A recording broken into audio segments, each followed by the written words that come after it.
there's one thing that's going to annoy me if we get another 4 more years of Trump, and that is there were so many people that I remember following in the early days of HardLens media that would be organizing these protests, and we actually covered them. And all these protests were pathetic, all of them, because everyone went to brunch.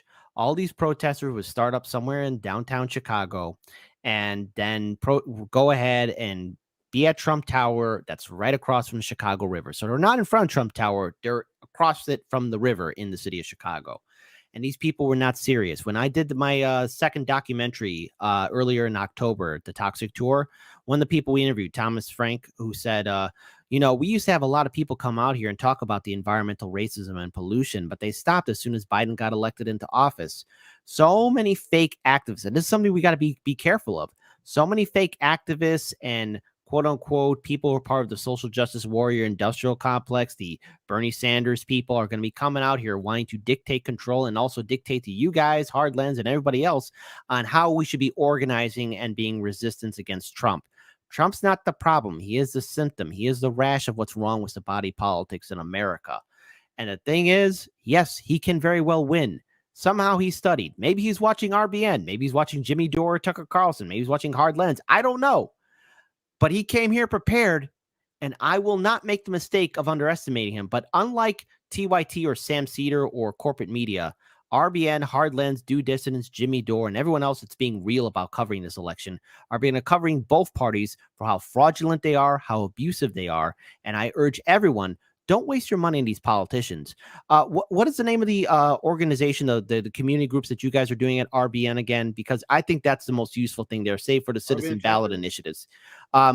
No, it's on your website. You guys have brought it up. I'm sorry if I'm forgetting it right the now. library, you mean the library that we're working on? There's that, and you guys are there's that, the chapters, and I think there was one other thing here too. I apologize if I'm not getting it correct. Tour for the poor. I don't know. Yes. It could be a bunch, so many different well, things. Okay. Well, you guys got a whole treasure. Okay, so there you go. They got a whole treasure trove of stuff at RBN. You want to really contribute? That's how you contribute in building real grass movements. Nothing connected to Washington, D.C., because anything connected to these politicians is a waste of your time and money. Donate to the library. Donate to the community groups. Support citizen ballot initiatives. Support third parties. Yeah. Because obviously, if you want to just be disappointed, go ahead, support a politician. But you're not doing anything relevant. Hey, peep this. This is a great comment by Zoya's Love. Yes. Zoya's Life. Trump is good for activism. He pisses libs off. Biden and the squad pacifies them. Biden squad pacifies them. I will add the squad part too, because Bernie is already pacifying shit out of people. I said this. Go ahead, CJ. I said this before he was elected. I was like, I would prefer, if I had to pick, I would prefer Trump to win because it would keep the liberals on the battlefield. And I said, if he loses, then they're gonna all go to brunch. That's exactly what they all did. But don't you find that problematic though? It was obvious. Go ahead, kid. We all said that was gonna happen. Yeah, but don't you find it problematic though? Because as soon as you have the liberals in, they're gonna start doing the distracting policies and attacks. They're gonna start dictating. Well, here's how we should be running the organization. Here's how we should be resisting Trump, because it's all gonna be on Trump. You can't do anything about Democrats. They're all gonna be focused. See, a lot of these liberals, they want to be at brunch, and as soon as they see Trump back in office, they're going to be dusting off their walking shoes, thinking that they can command the theater. Can you imagine one of these white liberals coming up to you, CJ, or to Rome, or to you, Nick, and saying, here's what we need to focus about stopping the Republicans, all the while not seeing the bigger picture? I mean, yes, I see the idea, the attraction of having the liberals on the streets, but these people are going to try and push their way into leadership positions and try and control everything. And we got to keep our heads on the swivel. Yeah. Exactly. Because I've seen those people, a lot of those activists, and they piss me off to no end because they're not serious. Every time I would question them, or Daniel and I would question them, and they would kind of give me the smile like, oh, we got a plan. And then they just fucked off and wasted my time. Now, I'm gonna show you guys exactly why Zoya and CJ is probably right, because as we predicted, I told progressives this, like, the liberal, like progressives like Voss, they were like, man, liberals, they can work with us. No. These motherfuckers are waiting for you to give away your power, vote for the Democratic Party, and their ass going to go to sleep and abandon your issues. The Black Lives Matter movement started under Obama. Barack Obama killed the anti-war movement. Joe Biden killed the Me Too movement. Like, the Democratic Party is where movements go to die. Remember when liberals, not only just leftists, but liberals were concerned about Trump's harsh immigration policy. Do you guys remember where AOC, when she was crying, she had a photo out where she was pretending she was crying? All hands was on deck on immigration when Trump was the president. Now Joe Biden is president, and Bernie Sanders endorsing that motherfucker because he's a scumbag. What? How will you react if someone you like endorsed Trump? People will call them out. Why is people okay with Bernie Sanders endorsing Joe Biden? And as that comment I put up earlier, Biden is objectively worse than Trump if you have any sort of principles. Now I'm going to explain why. For all the people who care about kids and cases.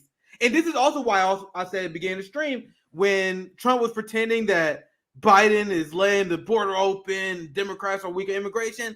Nah, son. Biden puts you to shame. Biden puts Trump to shame on how he treats immigrants and his deportation. Now I'm gonna read this.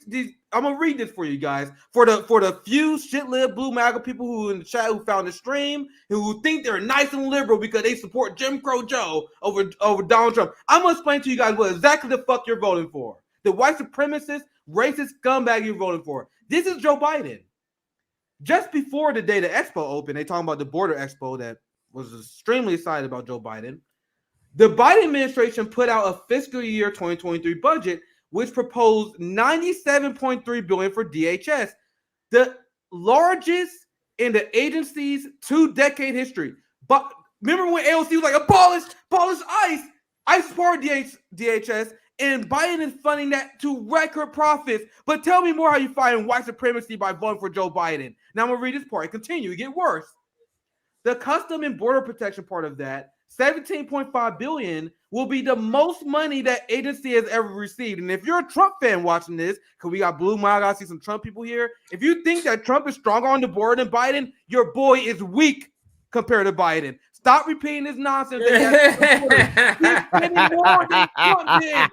Both sides Nick, you're shocking these new people, man. I just put up. Yeah. We have over 100 people new subscribed. Like, you're shocking these people. They're like, what are these people saying here? What are these people saying here? Like, we are post duopoly. We don't support the red blue game. A lot of people balls and strikes. They're confused. They're like, what the fuck is going on this stream here? Go ahead, Nick. They're very confused. So funny. You don't understand. Post-duopoly, both sides are shit. Both sides have no idea. Like, and they lie. Like, let me continue this because this exposes the lie that comes from both Republicans and Democrats. Where Democrats believe they are standing for immigrants, they are more kind and comparing than Trump. And then you have Trump supporters who pretend Biden has an open border, probably the dumbest people in politics.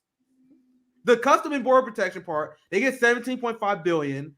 That's the most money that agency ever received. You hear me, Republicans? Nearly $1.5 billion more than last year. So ICE, their budget was increased as well. They're getting $8.5 billion. Now, if you combine those two, when you combine border and custom enforcement, and you combine ICE, that leads to $26 billion. That's the highest sum. You guys hear me? The highest sum ever dedicated to the border. So, right wingers, how is that open borders? Please explain to me. Liberals, please explain to me how you find white supremacy. Both of you guys are idiots. You guys realize Biden spent $26 billion, Trump $20 billion. Now, that one more receipt, because this is new. I didn't get a chance to really fully break this down yet. I may do a full stream on it. But Biden administration has been employing Trump-style immigration tactics this entire time. President Biden has distorted the meaning of safe third country to broadly bar asylum eligibility. The same thing Trump did. Reviving one of his predecessors' most harmful and illegal policies. That's why Bernie Sanders is a scumbag. You guys understand? Bernie Sanders endorsed this guy. Now, if you think right away, if you guys think I'm being too harsh on Bernie Sanders, that scumbag, that white supremacist enabling scumbag, how would people react if Bernie Sanders endorsed Donald Trump in 2020? That's what it is. Why are we not seeing that the same thing? Anyone who's on Team Jim Crow Joe is an enemy of RBN.